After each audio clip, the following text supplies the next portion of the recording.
Ya, buka kameranya, Pak. Oke. Silakan mau bertanya apa, Pak? Ya, terima kasih sudah Silakan Bang dikasih Tohe. kesempatan untuk naik di roomnya. Oke, mau bertanya apa silakan. Ya, ya mau bertanya seputar tentang identitas ketuhanan Yesus Kristus seperti tema yang ditulis di room ini kakak ya. Apa tuh identitas? Ya, yang saya pelajari identitas itu jati diri. Jati diri.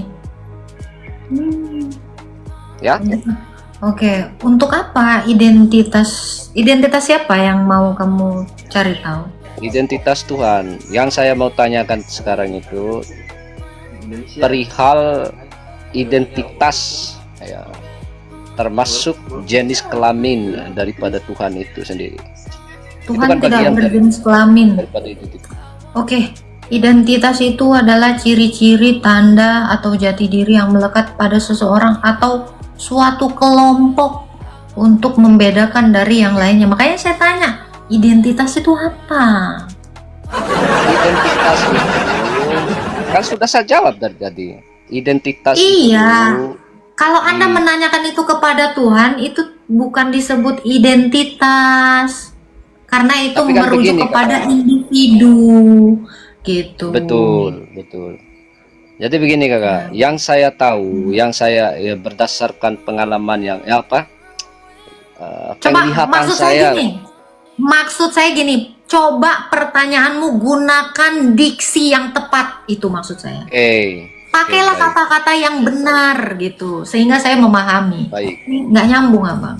terima kasih kakak. Jadi gini, saya mau tanya tentang Tuhan Yesus. Yang digambar itu kan, ya di patung itu kan simbol Yesus ya, patung itu ya. Simbol atau gimana? Karena saya nggak tahu gitu. Pertanyaan Anda apa? Fokus dulu Yesus sama satu itu pertanyaan Anda. Laki-laki Jangan atau bikin perempuan? pertanyaan bercabang dulu. Jangan bikin Enggak. pertanyaan cabang dulu. Satu dulu apa yang mau Anda tanya. Takutnya Anda oke. bertanya banyak, satu pun nggak nangkap. Oke. Yesus itu laki-laki atau perempuan? Yesus itu nama anak laki-laki. Anak laki-laki. Nama anak laki-laki. Yesus itu nama, Bang. Yesus itu nama. Tuhan itu gelarnya.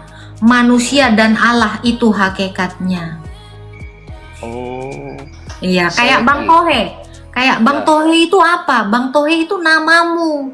Hakikatmu manusia. Gelar kamu anak, bapak, suami, banyak. Kan? Tukang beca, tukang rumput, apa segala macam. Oh, berarti Yesus itu sebuah nama. Iyalah, Yesus itu nama lah. Gimana? Bukan Tuhan. Yesus itu nama, Bang. Ya, sebuah nama Tohe gitu. itu nama. Betul. Ya, Magadir itu Tohe. nama. Gimana sih Betul. kamu? Mau nanya apa? Tohe itu sebuah nama. Yesus itu sebuah nama. Jadi Yesus itu bukan Tuhan. Gelarnya itu. Sebuah nama. Tuhan itu gelarnya. Yesus itu nama manusia. Masa abang gini aja nggak ngerti sih bahasa Indonesia? Berarti, oke, saya paham. Coba Allah itu nama atau gelar atau hakikat? Allah itu nama Tuhan, Sang Pencipta. Ya sudah gitu. Jadi Allah itu nama ya. Nama kan? Kan sama toh sama jawabanmu tadi. Maksud saya itu, jadi yang dijelaskan di Islam itu bahwa Allah itu tidak serupa. Saya nggak nanya itu. Gitu. Saya nggak nanya itu. Saya begini, yang saya simpulkan dari jawaban ibu tadi, kakak tadi itu, bahwa Yesus itu nama anak laki-laki, gitu ya? Ya. Nama anak laki-laki, artinya jenis kelamin, dia punya jenis kelamin gitu loh. Iya, kemanusiaannya manusia itu laki-laki jenis kelaminnya. Artinya Yesus Tetapi itu bukan kealahannya tidak bergender. Tuhan. Maksudnya Iya, Tuhan ketuhanannya tidak bergender karena Tuhan itu gelar. Masa gini aja kamu nggak ngerti? Bahasa Indonesia lah yang benar. Jangan sok-sokan pakai diksi yang ngejelimet. Oh, bahasa rendah aja nggak ngerti. soal saya ingin memahami tentang ketuhanan yang diyakini oleh teman-teman Kristen. Coba saya tanya kamu balik, identitas Tuhanmu dulu lah. Coba sebutkan dulu identitas Tuhanmu. Ya. Identitas ketuhanan saya itu sudah dijelaskan di surat Al-Ikhlas. Qul huwallahu ahad, Allahus samad, lam yalid walam yulad walam yakullahu kufuwan ahad. Apa tuh? Silakan di-share di Google. Ngapain? Ya kamu jelasin kok kalau malah baca puisi sama saya.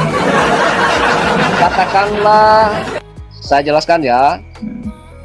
Ya. Qul huwallahu ahad. Katakanlah bahwa Allah itu satu. Allah itu esa. Dia tidak beranak dan tidak pula diperanakan. Dia bukan laki-laki dan bukan juga perempuan. Dia tidak disamakan dengan siapapun. Bukan Dengan itu tadi arti dari ayatmu tadi? maksudnya Bukan itu tadi arti ayatmu? ya coba makanya supaya Oh, jadi banyak gitu. Saya juga tahu Pak itu Pak. Tapi bukan itu artinya. Kok panjang kali artinya. Kok tambah-tambahin artinya? Astagfirullahaladzim. Di-share di Google Ibu. Iya, tapi berlebihan memang tadi jawabanmu. Saya hafal itu. Gini. Qul huwallahu ahad. Katakanlah dia yang Katakanlah. satu. Hah? Katakanlah dia yang satu. Astagfirullahaladzim. Terus apa? Jangan di aduh. Apa? Ini saya pikir Ibu ini Coba menyalah-nyalahkan lanjut, nggak yang usah benar. saya pikir-pikir, lanjut. Katakanlah dia yang. Katakanlah bahwa Allah itu satu, esa. Ya udah, Gitu loh. katakanlah dia yang satu kan. Ya enggak, itu kan simpel. Nanti disalahkan Ya memang lagi kul cara. huwa. Kul itu katakan huwa dia. Nah, terus Ahad. Ya satu lah, memang benar malah Qul terjemahan huwallahu saya. ahad. Ya, makanya. Terus. Nah, Terus. sudah jelas? Ayo masih satu kok. Kul huwallahu ahad. Allahu somad Allahu artinya samad. apa? Dia tidak diperanakan dan dia tidak beranak juga tidak diperanakan. Allahu somad bukan itu artinya Pak. Ya, coba dicari di Google lah. Nah terus. Ini carilah. Oh salah kamu ini. Ya coba cari. Salah, udah salah kamu. Kamu salah kok saya nyuruh saya. Kamu salah, justru saya koreksi kamu. Allahu somad kok tidak beranak. Kau sekolah lagi lah Pak. Kau baca Al-Ikhlas surat pendek aja kok nggak ngerti artinya. Kok tiap hari sholat baca surat pendek Pak? Enggak, Tapi begini. Allahu somad kamu tidak tahu. Nah di bawah banyak gaya. Sana belajar lagi. Allahu somad kok dia tidak beranak, tidak diperanakan. Kocak kan? Salah kenceng lagi. Udah sekolah lagi, makanya saya bilang gaya kamu. Salah itu. Kamu cari tahu sana. Karena dia dibodoh-bodohin saya. Udah hafal, cari artinya. Lu ngejelasin tapi di luar dari dia tempat meminta. Oh, tidak beranak, tidak diperanakan. Artinya jauh banget. Ngarang ah. Udah kocak. Kejauhan gaya so identitas bahasanya so tinggi. Gue nengok kayu di belakangnya nggak yakin gue.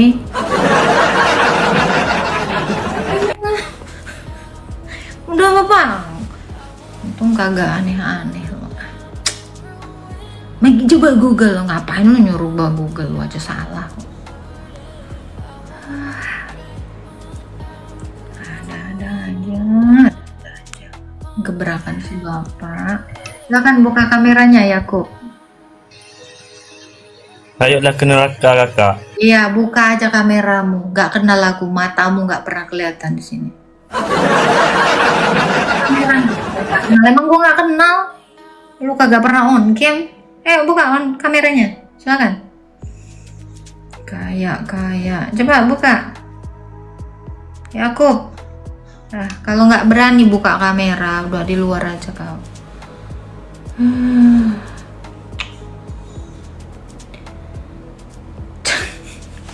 Coba kalian cari dulu dah arti Allah Somad. Coba cari aja di Google. Katanya mau menerangkan, jangan nanya-nanya identitas Tuhan saya. Identitas Tuhanmu aja kamu masih bingung. Ya, ini nggak bisa buka kamera. Pengikutnya 1 ekor. Mohon maaf. Pengikutnya 1 ekor gini gimana? Nah itu Kak Emily on aja tahu tuh. Hanya kejauhan, tempat minta segala sesuatu malah tidak beranak. Hanya, ayo mulai sekarang. Kalau kalian sholat, baca surat-surat pendek kan, wajib baca surat-surat pendek. Kalau kamu mampu ya surat yang panjang. Diterjemahkan artinya, biar kamu paham. Bingung.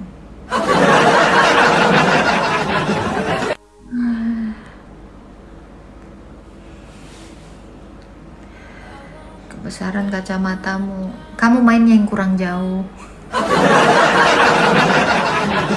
Untuk yang komentari style saya ya, memang kelihatan ya. Kiblat fashion kamu itu cuman biduan kampung, makanya kamu komen apa yang saya gunakan. Ya, kiblat kamu itu biduan kampung, makanya kamu nengok kacamata saya, kamu bilangnya gitu, norak. Jadi kiblatnya itu jangan biduan kampung gitu ya. Norak kali emang. Ada. Gigimu kuning. Emang gigimu nggak kuning? Pertanyaan saya, gigi kau itu jangan-jangan bolong lagi dalamnya. Kamu juga orang kampung? Enggak bang, saya lahirnya di kota bang. Mungkin yang di kampung itu kamu, Muhammad Japar Sodik. Makanya kamu orang kampung. Cuma kau kayak ayam kampung, alot dan tak berdaging. Untuk ngegigit kamu. Nah itu kamu, itu kamu. Makannya apa? Karet gelang ya, dedek-dedek yang dibuang. Lihat ternak-ternak ayam tuh sana, ayam kota, bagus, sehat, divaksin. Kau tuh nggak divaksin, sama kayak ayam kampung. Kamu tuh kayak ayam persis ayam kampung yang nggak sehat. Dasar biduan kampung aja. Kiblatnya aja mbak-mbak yang makeupnya kayak ngelem.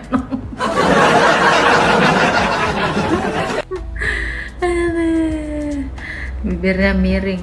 Tunjukkan sama saya 1 orang yang bibirnya lurus kalau ngomong. Sorry ya, kalian kalau bisa ya tonton TikTok, perhatikan mulut setiap orang yang ngomong. Ada nggak yang lurus? Coba kalian cari, perhatikan. Kenapa kalian bisa sampai sedetail itu sama gua? Kalian terlalu menyukaiku. Kalian selalu melihatku berjam-jam, tidak ada bosannya. Makanya kalian memperhatikan gigiku, mataku, alisku, rambutku, hidungku, bibirku. Kalian memperhatikan kukuku, jariku, leherku, semuanya. Kenapa? Kamu ngefans ya? Kamu kayaknya lebih banyak ngelihat saya daripada emak lo. Saya curiga nih. Ternyata saya sudah menjadi idol bagi kalian. Begitu ya. Ya, silakan. Kalau mau berdiskusi on cam ya, Yakub AS, jangan nggak on cam gitu loh. Kalau nggak on cam saya turunin ya. Oke. Licin apa rupanya? Silakan buka kameranya. Sudah, saya ingin bertanya aja tentang tulisanmu itu. Nah, Tuhan Yesus. Kalau tidak on cam, mohon maaf ya. Saya tahu kualitas RT6 ini mulutnya kalau nggak perselangkangan ya, merendahkan wanita, kalian itu nggak akan pernah berhenti typing. Itu tuh kerjaan kalian. Makanya kalian butuh on cam. Jadi kalau kalian berkata-kata yang melampaui batas kalian, langsung keciduk. Ya, saya butuh itu. Ya, memang kayak gitu kelakuan kalian. Makanya kalian harus on cam. Kenapa kalian nggak berani on cam? Ada apa? Karena mulut kalian tuh kotor. Kalian kan suka melemparkan batu sembunyi tangan, sembunyi muka malah. Nah, jadi kalian itu wajib on cam. Kalau tidak on cam, mohon maaf ya. Iya, kan kalian selalu lihat kan mereka naik itu. Kalau nggak on cam, mulutnya astaga Tuhan, mengerikan gitu loh. Jadi kalau mau bertanya gitu, tapi on cam. Ya kalau tidak on cam ya mohon maaf. Iya, mereka suka-sukanya ngomong gitu loh. Silakan, Hafiz buka kameranya. Halo. Aku malas, kau jelek, malas aku. Udahlah, cabutlah kau jelek. Ya udah kalau kau jelek di bawah lah kau. Aduh, jelek. Ya udah kalau kau jelek ya cabut kau. Gitu. Silakan naik aja kalau ada yang mau bertanya. Naik, kirim permintaan Pak Spunky. Kirim permintaan aja. Iya, mulut mereka tuh ngeri-ngeri kan, kalian selalu dengar kan mulutnya itu kan, merendahkan wanita. Memang kalian tuh nggak pernah diajarkan adab untuk menghormati wanita, menghormati orang tuamu. Padahal kamu lahir dari seekor wanita. Kamu lahir dari seekor wanita. Saya seorang wanita. Gimana?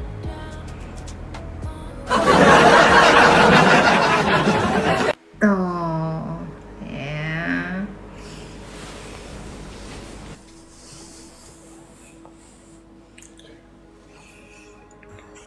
Oke, silakan buka kameranya, Bang Spunky. Selamat malam, Kak. Selamat malam, silakan mau bertanya apa? Kak, saya mau bertanya, saya ini Kristen. Boleh. Kan di ayat Alkitab itu kan bilang, pada mulanya adalah firman. Firman itu bersama-sama dengan Allah, dan firman itu adalah Allah.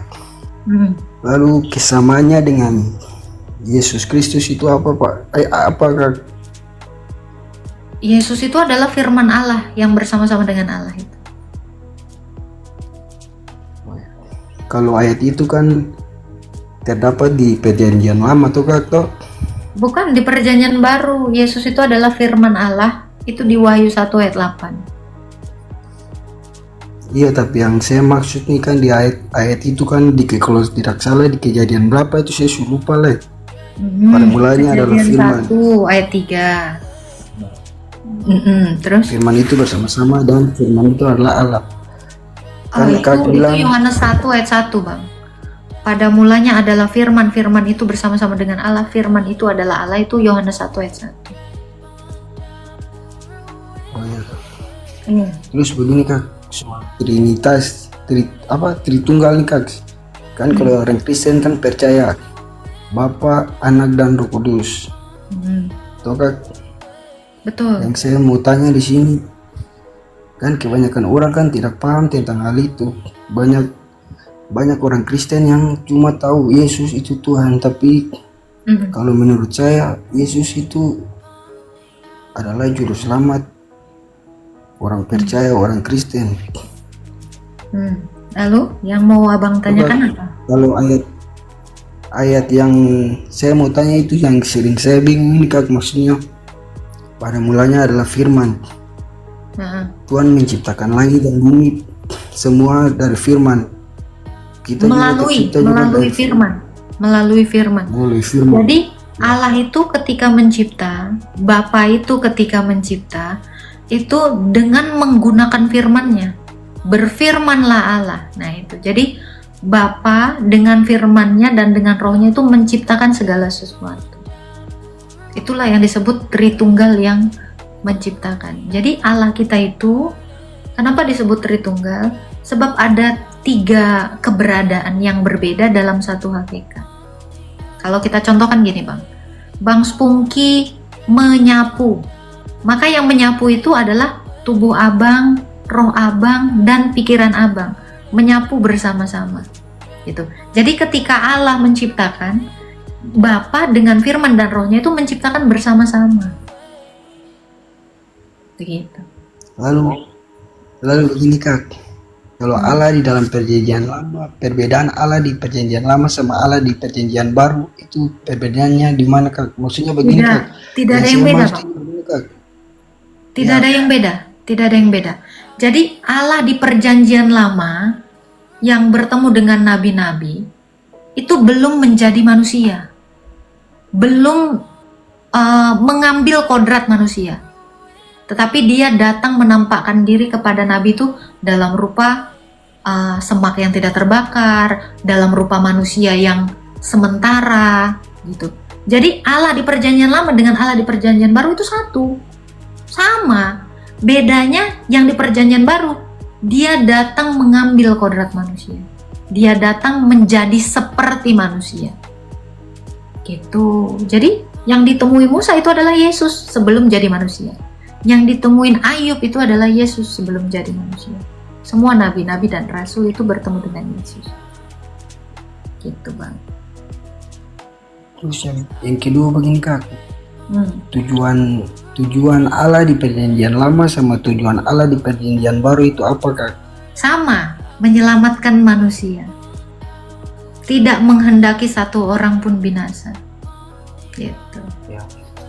Terus begini Kak, kan kalau di perjanjian lama atau perjanjian lama nih, Tuhan kan mengajarkan kita perintah, toh Taurat. Taurat. Kita sebagai manusia kan diajarkan untuk patuh kepada hukum Taurat kalau dalam perjanjian lama, toh Kak? Perjanjian baru juga Bang. Di perjanjian baru juga kita nggak boleh menuhankan yang lain, nggak boleh membun-bun, nggak boleh berzina. Sama. Gimana? Silakan. Belum habis cerita. Kalau di perjanjian baru itu kan Tuhan Yesus yang kita kenal itu adalah Allah orang Kristen, toh dia mengajarkan tentang kasih. Sedangkan di perjanjian lama itu kan itu perintah dari Allah, itu 10 hukum Taurat. Maksudnya Tuhan kan datang untuk menyelamatkan dan menebus dosa umat manusia. Sekarang saya mau jadi pertanyaan begini Kak, terus tujuan akhir dari semua itu tentang akhir zaman nanti gimana Kak? Kak, kami ramat. Maksudnya gimana? Ulang lagi Bang. Ya, kalau tujuan di perjanjian baru Yesus Kristus itu datang untuk apa Kak? Tadi sudah saya jawab, tujuannya sama, menyelamatkan manusia. Lalu kalau itu yang jadi masalahnya di situ Kak, Tuhan kan sudah datang turun untuk menyelamatkan umat manusia. Lalu yang sekarang kita tunggu ini apa Kak? Coba Kak jelaskan buat saya. Menunggu semua orang itu menjadi percaya kepada Yesus. Ini, jadi Tuhan Yesus itu menunggu dari perjanjian lama sampai sekarang. Dia menunggu agar manusia itu tidak berbuat dosa lagi. Dia menunggu agar kita semua manusia hanya menyembah satu Allah yang benar. Nah, sampai sekarang ini masih banyak orang yang menyembah Allah-Allah palsu. Dulu juga, di zaman bangsa Israel juga, mereka masih menyembah Allah-Allah palsu. Mereka masih berdosa gitu. Ini ya, saya jelasin bentar Bang. Saya buka kamera saya dulu ya. Oke, saya jelasin ya Bang ya. Jadi tadi saya bilang di perjanjian lama dan perjanjian baru itu adalah Tuhan Yesus. Sama. Cuman dulu Tuhan Yesus itu belum menjadi manusia. Belum mengambil kemanusiaan itu melalui kelahiran. Ya. Tujuan Allah dari dulu sampai sekarang itu sama. Menginginkan manusia itu diselamatkan. Menginginkan manusia itu hidup kekal. Itu tujuannya. Jadi dari dulu Allah itu berulang kali. Dan dalam berbagai cara berbicara kepada nenek moyang kita melalui perantara nabi. Itu untuk mengatakan kamu harus mengikuti aku, taat kepada aku. Gitu. Demikian di zamannya Yesus pun demikian. Nah sekarang pun demikian. Jadi kenapa kita sampai sekarang ini menunggu Yesus itu datang sebagai hakim? Karena kita mau menyelamatkan ini umat manusia yang belum mengenal Yesus. Untuk itulah kita sebagai orang Kristen harus memberitakan Allah yang benar, yaitu Yesus. Allah yang nyata, Allah yang benar-benar menunjukkan kuasanya, bukan hanya kata-kata dan janji-janji semata. Sebab di dalam Alkitab juga dikatakan Allah tidak pernah lalai menepati janjinya. Allah itu panjang sabar, menunggu kita semua itu berbalik kepadanya. Gitu. Jadi tidak ada perbedaan Bang di perjanjian lama maupun perjanjian. Saya sangat senang dengan Kak punya bicara, karena apa yang Kak bicara itu menurut saya sangat masuk akal sekali. Cuma Paham, bagaimana dengan orang yang tidak percaya sama Tuhan, apakah mereka akan diselamatkan? Maksudnya mereka cuma bisa hidup sebagai manusia saja ataukah bagaimana Kak? Oke. Terus begini Kak, sabar Kak, itu skip aja dulu, skip. Oke. Terus saya mau tanya saja dulu Kak mengenai Kak tahu atau tidak Taman Eden itu berada di mana? Taman Eden itu sekarang udah dibawa Allah ke surga. Itulah yang kita kenal sebagai Firdaus. Dulu Taman Eden itu ada di surga dan diturunkan ke dunia untuk Adam dan Hawa. Namun karena Adam dan Hawa itu jatuh ke dalam dosa, akhirnya Allah mengambil kembali Taman Eden itu dan menjadikannya Firdaus untuk orang-orang yang sudah mati yang percaya kepada Yesus menanti di situ. Bagaimana Kak bisa tahu Taman Eden itu ada di surga? Di dalam Alkitab dikatakan. Coba Kak tunjukkan kepada saya. Oke. Kemarin tuh udah dijelasin Romo, ya. Yehezkiel 28. Jadi Taman Eden itu adalah tadinya tempat malaikat-malaikat. Yehezkiel 28. Bentar ya.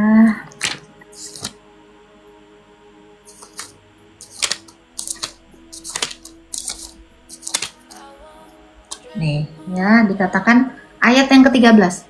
Engkau di Taman Eden, yaitu Taman Allah. Ini merujuk kepada iblis-iblis yang jatuh itu ya. Penuh segala batu permata yang berharga, yaspis merah, krisolit, yaspis hijau permata, pirus, krisopras, nefrit, lazurit. Tempat tahtanya diperbuat dari emas dan disediakan pada hari penciptaan. Gitu.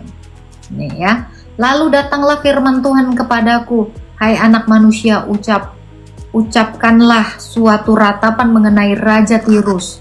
Raja Tirus ini adalah malaikat yang jatuh. Dan katakanlah kepadanya, begini firman Tuhan tentang Allah. Itu tadi. Gambar dari kesempurnaan engkau penuh hikmat, ya. Engkau di Taman Eden, yaitu Taman Allah. Nah, jadi Taman Eden itu tadinya adalah tempat para malaikat. Namun karena malaikat itu memberontak, akhirnya malaikat itu kan diturunkan ke bumi bersama dengan Taman Eden itu juga. Nah, ditempatkanlah, kalau kamu baca di Kejadian ya, ditempatkanlah manusia itu di Taman Eden. Ya, selanjutnya Allah membuat Taman Eden itu di sebelah timur. Lalu Tuhan Allah menumbuhkan segala sesuatu. Nah, di sini di Kejadian 2 ayat 8. Jadi Taman Eden itu sejak semula itu ada di sorga, ada di langit untuk malaikat. Namun karena malaikat memberontak, malaikat dilemparkan ke dunia orang mati. Taman Eden itu ditempatkan di bumi, ditaruhlah manusia di situ. Namun karena manusia itu juga jatuh ke dalam dosa, akhirnya manusia diusir. Taman Eden itu kini menjadi Firdaus, jadi alam penantian tempat roh-roh orang yang percaya kepada Yesus. Itu ayatnya.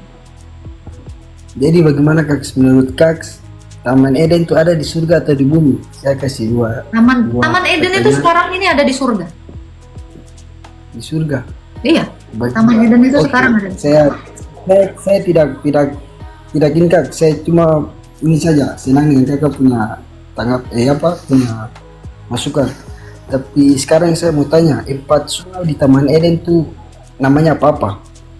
Ada di Kejadian dikatakan di situ ada Tigris, apa lagi tuh? Bihon, Gihon. Itu ada sungai-sungai itu. Nah, itu di dekat situ. Di daerah situlah itu Eden itu tadi. Lalu Kak tahu kalau Kak tahu 4 sungai itu, sekarang saya mau tanya, 4 sungai itu berada di negara mana? Nggak tahu saya, googling aja. Kak tidak tahu. Oke Kak, saya Bukan tidak tidak menjelekan tahu, Kak, Bang. saya Bukan tidak tahu Bang, tapi ini pengetahuan umum yang harusnya tidak perlu Anda Iya. tanyakan. oke. Itu saya bukannya tidak tahu, saya tidak mau membuat kamu itu kayak mencobai saya gitu. Ya. Kalau kamu memang Saya tahu kan juga- kan googling gitu. Ya, siap. Saya kan setiap hari juga membaca Alkitab tuh Kak, sambil saya merenungkan, saya juga share-share, cari-cari di YouTube tahu tentang keberadaan hal itu. Kak, kalau yang saya tahu itu Taman Eden itu di Israel Kak. Kalau Kak tidak percaya, Kak bisa buka saja, baca, cari ayat Alkitab yang menunjukkan Taman Eden. Itu yang pertama Tidak, Kak. tidak. Taman Eden itu tidak di Israel Bang. Taman Eden itu bukan di Israel. Ada lagi yang mau Abang tanyakan? Iya, begini Kak, terus tentang Kak bilang kenapa Taman Eden, Kak tidak percaya Taman Eden itu di Israel. Kenapa sampai malaikat jatuh tadi pemberontakan, kenapa Kak saya pelajari tentang hal itu tapi saya punya kata-kata tidak sampai untuk menyampaikan hal itu semua. Kenapa sampai malaikat jatuh? Tentang Lucifer yang memberontak Apaan? sehingga manusia pada zaman penciptaan Taman Eden. Taman Eden itu ada di mana? Hawa, Adam dan Hawa. Kak, kalau ini saya punya keresahan hati yang ingin saya sampaikan kepada Kak. Kalau Kak tidak percaya, Kak langsung selidiki langsung. Oke Kak, terima kasih, hormat. Kak, kalau Kak tidak percaya Taman Eden itu ada di Israel, Kak coba ini Memang saya tidak punya pernah ada masukan di supaya Israel. Taman Eden memang Belajar. tidak pernah ada di Israel Bang. Itu aja. Kamu mau cari sampai kiamat pun Taman Eden itu memang nggak ada di Israel Bang. Nah, jadi kita itu jangan menarasikan sesuatu yang tidak ada atau cocokologi gitu ya. Itu tadi penjelasannya nih ya. Kalian boleh buka ya. Yehezkiel 28 ya. Jadi Taman Eden itu semula adalah tempatnya ya. Tempatnya para malaikat. Nah, Taman Eden ini diturunkan Allah itu ke bumi. Gitu. Makanya kan dikatakan ditempatkannya lah. Ya, dibuatnya lah Taman Eden, ditempatkannya lah laki-laki dan perempuan itu, manusia itu di sana. Makanya sudah tidak diketemukan lagi Taman Eden itu sebab sudah diangkat Tuhan ke surga dan itu menjadi Firdaus, itulah alam penantian.